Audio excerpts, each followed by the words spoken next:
A'udzubillahi minasyaitonirrajim. Bismillahirrahmanirrahim. Alhamdulillahirabbil alamin wassalatu wassalamu ala asyrafil anbiya'i wal mursalin wa ala alihi wa sahbihi ajma'in. Nahmaduhu wa nasta'inuhu wa nastahdihi wa nastaghfiruh wa na'udzubillahi min syururi anfusina wa min sayyiati a'malina.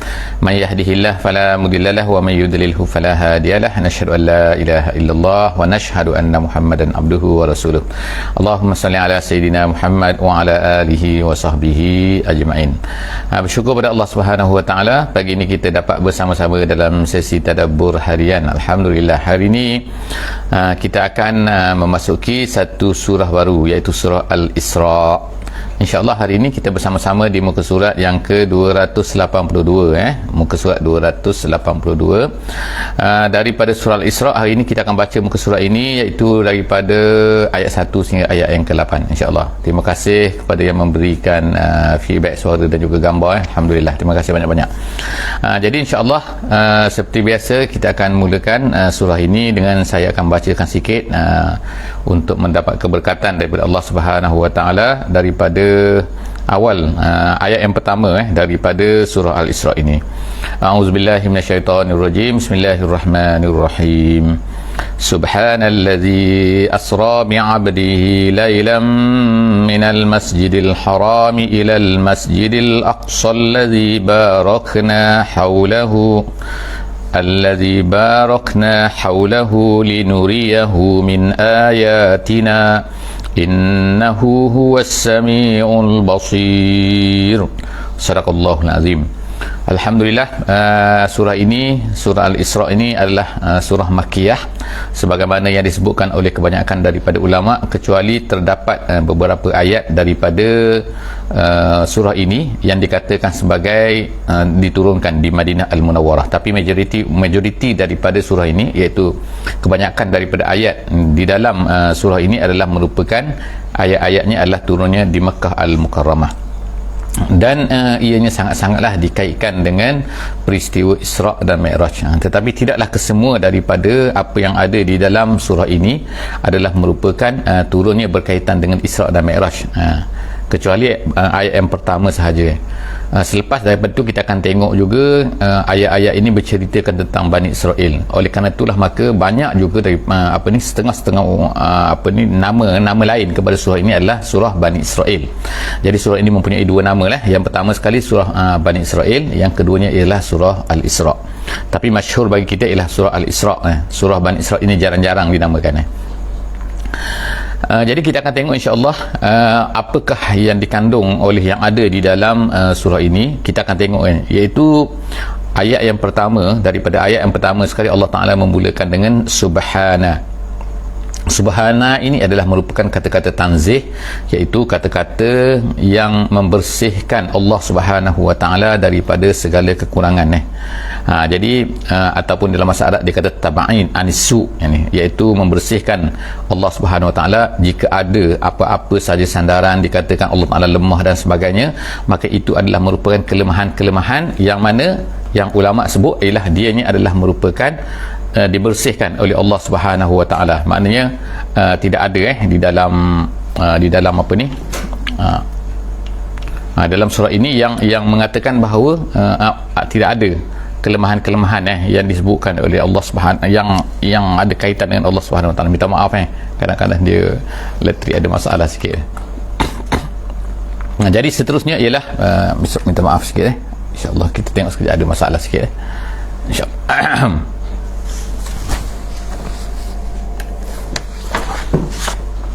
Jadi tak apa saya teruskan. Jadi Allah Subhanahu Wa Ta'ala sebut sini kan, iaitu memulakan dengan Subhana. Kemudian Allah Ta'ala sebut sini allazi asra bi 'abdihi, yang itu yang memperjalankan hambanya daripada mana, iaitu lailan bi 'abdihi, yang menjalankan hambanya. Allah Subhanahu Wa Ta'ala menyebutkan Nabi kita ni sallallahu alaihi wasallam dengan hambanya, iaitu Allah SWT meletakkan makam yang paling tinggi bagi Nabi Muhammad SAW ialah iaitu dia menjadi hamba kepada Allah Subhanahu wa taala. Jadi dalam banyak ayat-ayat Al-Quran yang lain Allah Taala sebutkan beberapa tempat bahawa Nabi ni adalah merupakan hamba Allah Subhanahu wa taala. Sebab itulah ada kadang-kadang tu ada beberapa hadis yang menyebutkan bahawa Nabi kita berkata adalah innama ana abdun. Sesungguhnya aku ini adalah hamba. Sesungguhnya aku ini adalah merupakan hamba, iaitu hamba Allah Subhanahu wa taala. Jadi jangan kamu angkatkan aku ni sebagaimana apa yang berlaku lah kan kepada kepada raja-raja lah kan dan sebagainya. Mana minta maaf skrin dia hilang dia maaf saya pun tak tahu kenapa kan. Jadi Nabi SAW menyebutkan bahawa itulah kedudukan dia yang tertinggi sekali. Jadi Allah SWT menyebutkan di sini minta maaf sekali lagi menyebutkan di sini bahawa makam yang paling tinggi di sisi Allah Subhanahu Wa Taala seseorang manusia dan juga even kalau Nabi Muhammad sallallahu alaihi wasallam pun ialah apabila dia ni adalah dia di makam hamba kan. Kemudian Allah Taala sebut situ juga selepas daripada itu ialah asra tadi maknanya ialah berjalan pada waktu malam. Jadi Allah Subhanahu Wa Taala memperjalankan Nabi kita sallallahu alaihi wasallam pada waktu malam. Jadi seterusnya kita tengok seterusnya ialah Allah Ta'ala sebut selepas itu malam. Jadi malam ini disebutkan oleh ulama sebagai nakirah. Nakirah ni maknanya tak ada alif lam, maknanya lailan. Jadi apakah makna nakirah ini, makna lailan ini? Maksudnya ialah bukannya keseluruhan malam tu, bukannya daripada awal maghrib sampailah kepada isyak, bukan, daripada awal maghrib sampai kepada subuh, bukan, tetapi ialah satu cebis saja daripada waktu malam tu, satu cebis saja. Jadi sebab itulah dia kata lailan minal masjid, satu cebis daripada malam, minal masjidil haram, daripada masjidil haram. Jadi dalam ayat ini disebutkan masjidil haram, tetapi di dalam hadis yang lain ada satu hadis, dalam hadis disebutkan bahawa Nabi ini diisrakan daripada rumah Ummu Hani. Ummu Hani ini ialah mak saudara kepada Nabi sallallahu alaihi wasallam. Jadi ada hadis yang menyebutkan bahawa Nabi satu malam tu dia ketika tidur maka dia dibangunkan, kemudian tapi dalam hadis tersebut juga dibawa Nabi ini ke Masjidil Haram. Sebab itulah setengah ulama kata tak penting di sini di mana rumah mana, tetapi yang pentingnya ialah dia itu daripada Makkah Al-Mukarramah. Makkah Al-Mukarramah. Kenapa Masjidil Haram dinamakan haram? Kerana diharamkan di situ. Ulama mengatakan hampir sepakat ulama mengatakan dinamakan haram ialah kerana di situlah diharamkan pembunuhan, diharamkan dipotong pokok-pokok, diharamkan pemburuan dan sebagainya. Di mana? Iaitu di tanah haram tu. Kemudian ke mana Nabi sallallahu alaihi wasallam diisrakan? Iaitu di ilal masjidil aqsa. Aqsa tu maknanya jauh. Aqsa maknanya jauh. Jadi maksudnya ialah dibawa daripada Masjidil Haram ini ke Masjidil Aqsa. Jadi jauh. Kenapa dia katakan jauh? Kerana dia ni jauh daripada Mekah kan. Kalau bagi orang Arab pun bila Masjidil Aqsa di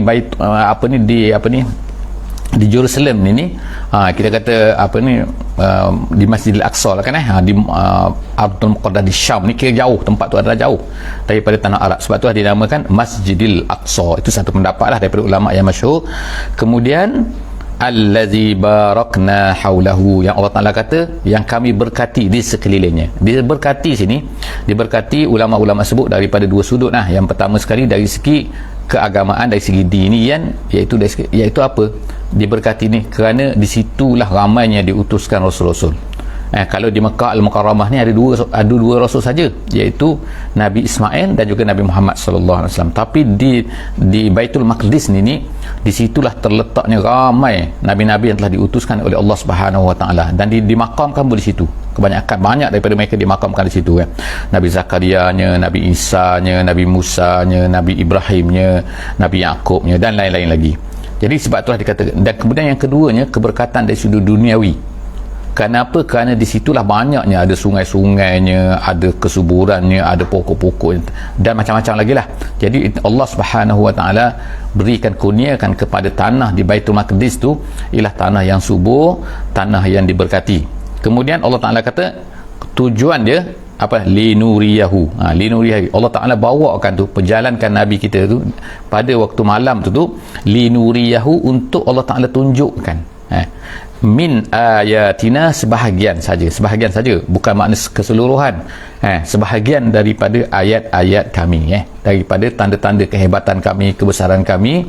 Sebab yang berlakunya, yang pasti berlakunya Isra' ni adalah berlaku selepas daripada kematian Khadijah dan juga selepas daripada kematian Abu Talib, yang mana Nabi SAW pada masa itu sangatlah sedih sehingga dinamakan pada tahun itu sebagai Amul Al-Huzni. Jadi bilakah berlaku Isra' Mi'raj ni dengan detailnya dan sebagainya, maka banyaklah perbincangan ulama. Mungkin tempat ini dalam sesi kita ni tak sempatlah kita nak ceritakan semua sekali kan. Tetapi ianya dikatakan berlaku sebelum daripada hijrah, selepas daripada kematian Khadijah. Maknanya sebab di dalam hadis disebutkan bahawa Khadijah ni dia meninggal sebelum lagi diwajibkan solat. Sedangkan solat ni diwajibkan 5 waktu, solat 5 waktu maksudnya diwajibkan selepas apabila Nabi ni Isra'. Jadi di dalam ayat ini hanya disebutkan Isra' saja, tak disebutkan Mi'raj.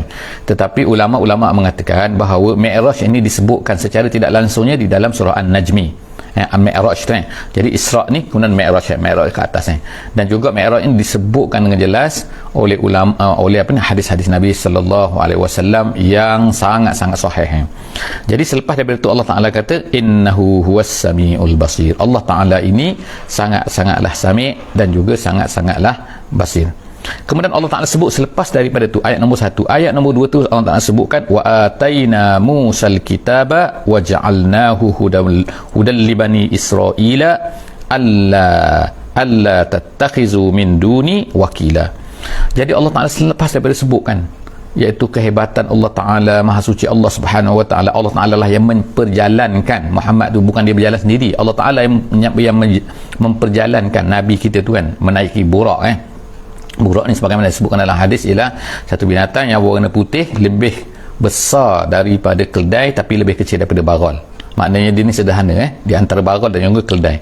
Jadi Allah Ta'ala memperjalankan Nabi Muhammad sallallahu alaihi wasallam dan Allah Ta'ala sebut dalam ayat yang kedua ni sebagaimana Allah Ta'ala lah yang memperjalankan Nabi Muhammad sallallahu alaihi wasallam, memberi kelebihan tersebut, maka begitulah juga Allah Ta'ala lah juga yang telah memperdatangkan apa? Iaitu Nabi Musa ni dengan Alkitab. Alkitab itu ialah maksudnya ialah At-Taurah. Iaitu dan waja'alnahu, dan kami jadikan, Allah Ta'ala kata Taurat ini adalah menjadi hudan li Bani Israel, menjadi petunjuk kepada Bani Israel supaya mereka nampak dalam kegelapan, dan mereka ni membebaskan mereka daripada dolalah, daripada kesesatan.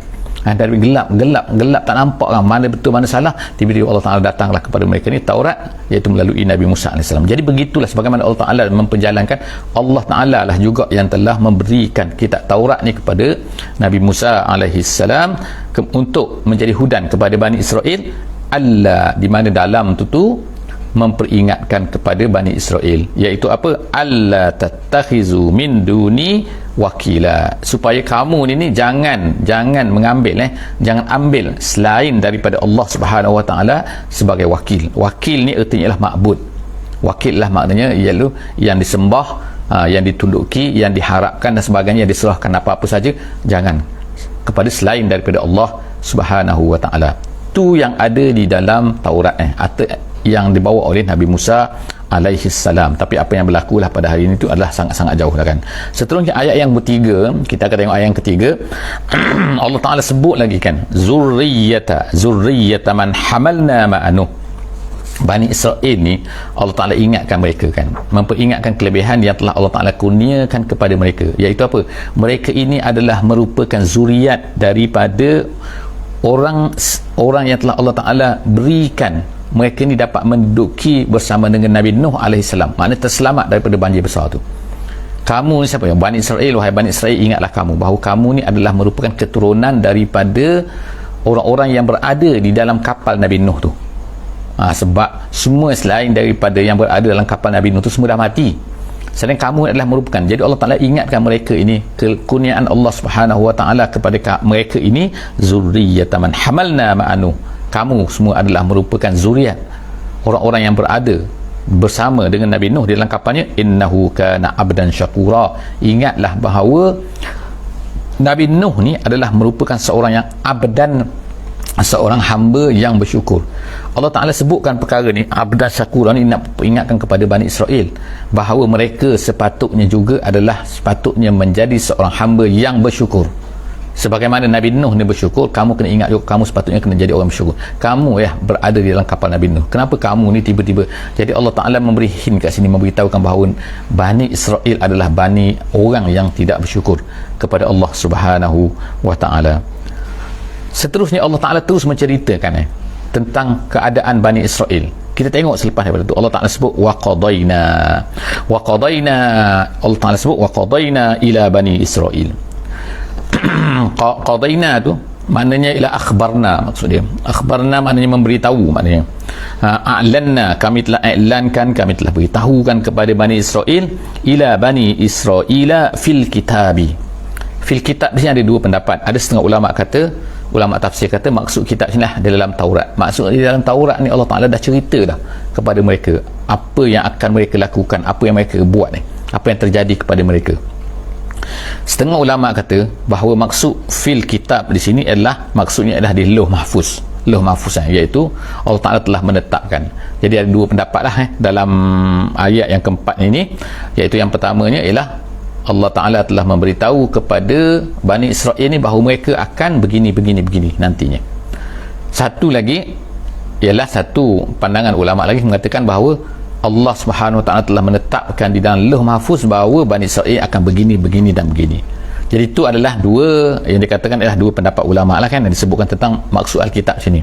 Jadi apa-apa pun kita insya-Allah kan, mungkin ada orang bertanya lah kenapa tujuan Allah Subhanahu Wa Ta'ala menceritakan kepada Bani Israel ini mereka akan begini. Samalah dengan apa yang berlaku kepada umat Nabi Muhammad sallallahu alaihi wasallam kan. Allah Subhanahu Wa Ta'ala telah ceritakan melalui lidah Nabi kita sallallahu alaihi wasallam kan, dalam hadis-hadis disebutkan bahawa umat aku akan begini. So kita tengok bahawa Nabi Muhammad sallallahu alaihi wasallam sendiri pun menceritakan apa yang akan berlaku kepada umat aku, tapi dia berlaku juga kan. Maknanya begitulah juga kepada Bani Israel ni. Allah SWT telah sebutkan di dalam kitab Taurat bahawa kamu akan begini. Tujuan Allah SWT menceritakan begini itu Allah Ta'ala nak ingatkan mereka bahawa kalaulah kamu, iaitu sunnatullah dipanggil, iaitu kalau kamu buat macam ni maka begini akan berlaku, kalau kamu buat macam ni begini akan berlaku. Itu adalah peringatan Allah SWT. Sebab itu Allah Ta'ala sebutkan di dalam Taurat sebagaimana yang disebutkan oleh sebahagian daripada ulama tafsir. Maksud Alkitab di sini ialah maksudnya ialah Taurat. Jadi kita baca seterusnya ialah Allah Ta'ala kata apakah yang disebutkan, apakah yang telah menjadi ketetapan itu, iaitu la tufsidunna fil ardi marratain. Allah Ta'ala kata kamu Bani Israel ini akan membuat kerusakan di atas muka bumi ini sebanyak 2 kali. Apakah kerusakan yang dimaksudkan sini? Kerusakan yang dimaksudkan sini oleh kebanyakan ulama menyebutkan kerusakan mereka ini ialah kerusakan seperti mereka ini telah mengubah kitab Taurat sebagai contohnya.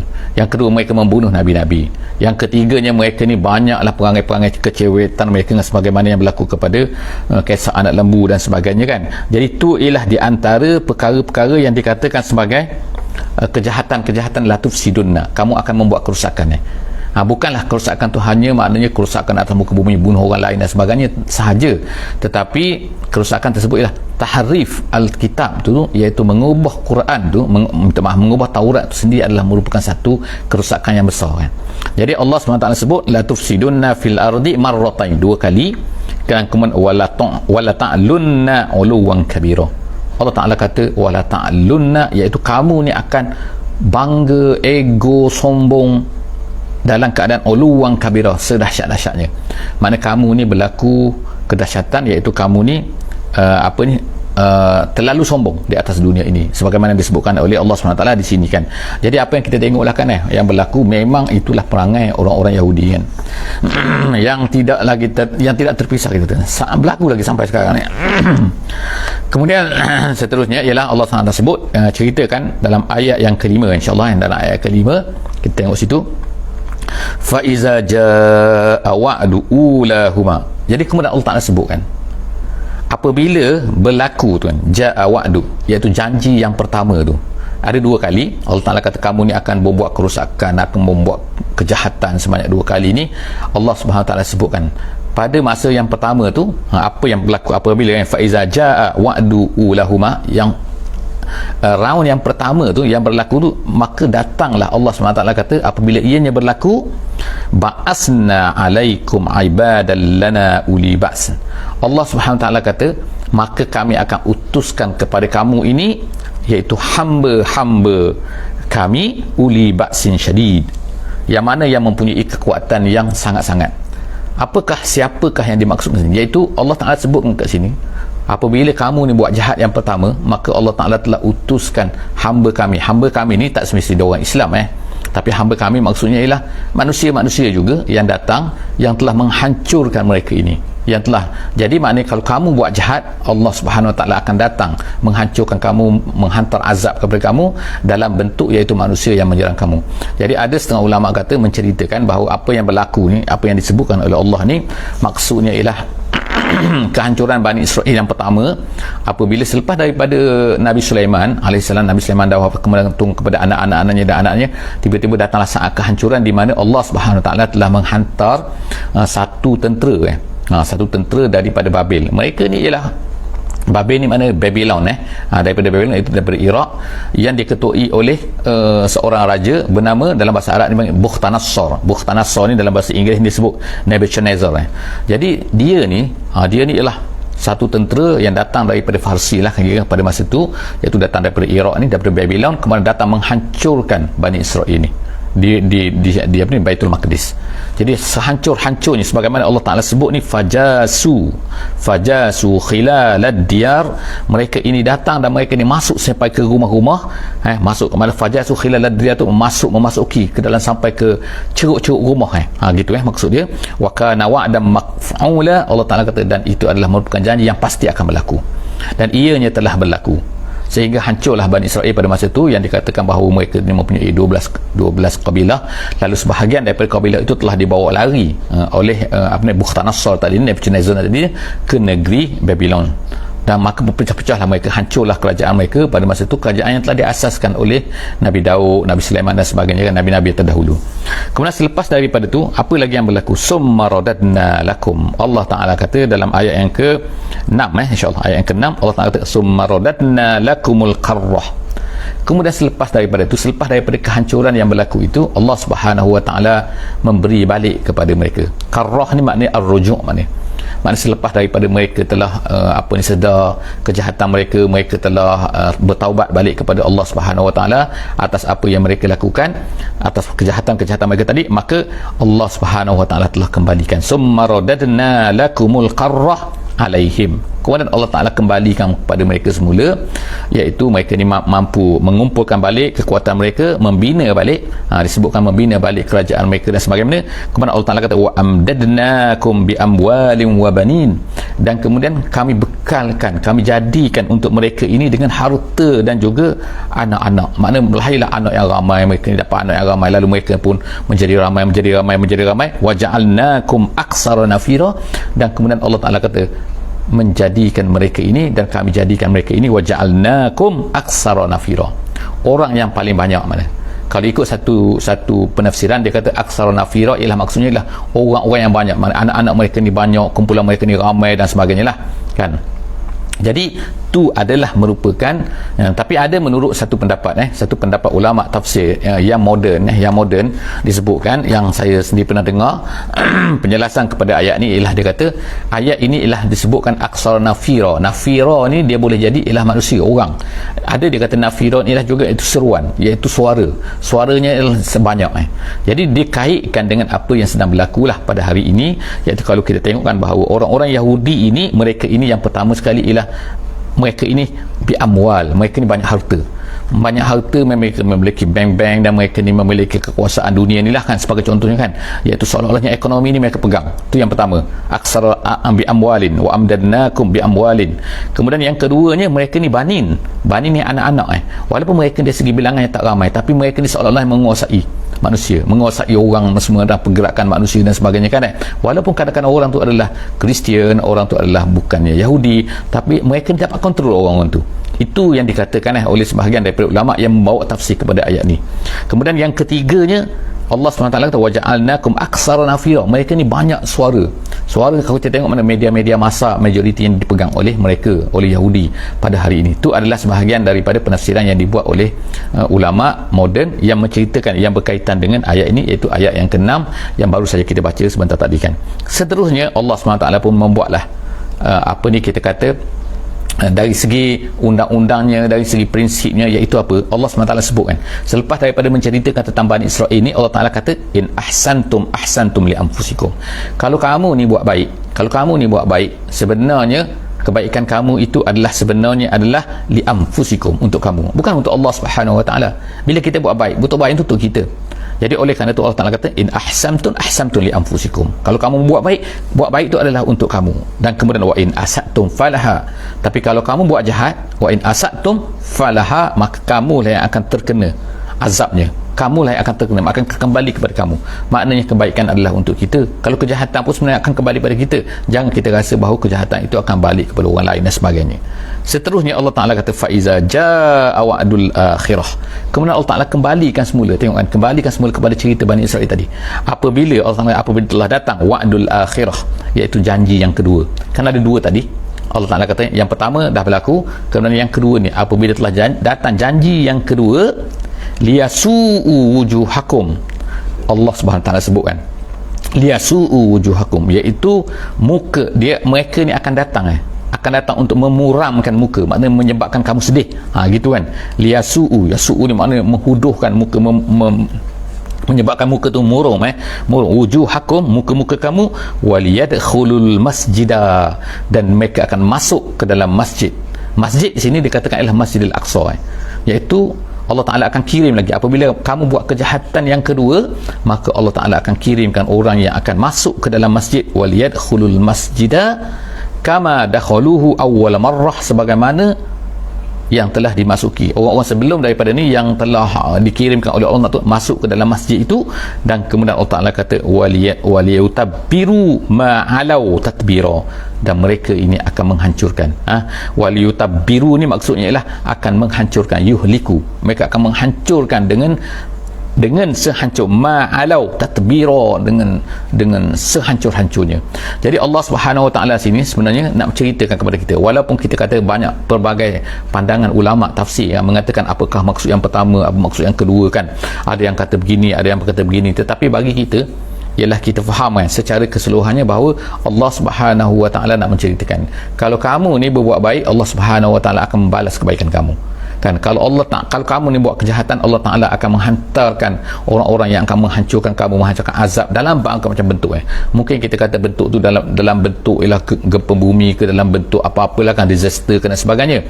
Tetapi juga kemungkinan juga Allah Ta'ala akan hantar manusia-manusia kan, yang mana yang mungkin dia ni adalah zalim dan sebagainya, dia akan menghancurkan orang-orang tersebut kan. Jadi kalau kita sebagai orang Islam yang kita boleh ambil pengajaran daripada sini ialah bahawa kan, ini apa yang telah berlaku kepada Bani Israel. Allah Ta'ala sebutkan ini tentang kisah Bani Israel, yang mana dia kemungkinan juga akan berlaku kepada kita jika sekiranya kita melakukan perkara yang sama kan. Jadi insya-Allah kita akan teruskan melihat kan apakah yang Allah SWT akan ceritakan di dalam kisah dalam surah ini, surah Isra ini. Seterusnya selepas daripada diceritakan konsep-konsep, prinsip-prinsip ini, dan ceritakan apa yang telah berlaku kepada Bani Israel ini. Jadi insya-Allah kita jumpa lagi dalam sesi akan datang, insya-Allah di muka surat 283. Insya-Allah jumpa lagi di setiap hari, insya-Allah pada pukul 6.30 pagi waktu Malaysia, waktu Brunei, sehingga pukul 7 pagi insya-Allah waktu Malaysia, waktu Brunei, insya-Allah. Jadi jangan lupa untuk share, subscribe, follow, dan juga insya-Allah komen, dan juga like, insya-Allah. Jumpa lagi insya-Allah di sesi akan datang, insya-Allah. Bismillahirrahmanirrahim. Wal 'asri innal insana lafi khusr illa allazina amanu wa 'amilus solihat wa tawasaw bil haqqi wa tawasaw bis sabr. Wassalamualaikum warahmatullahi wabarakatuh.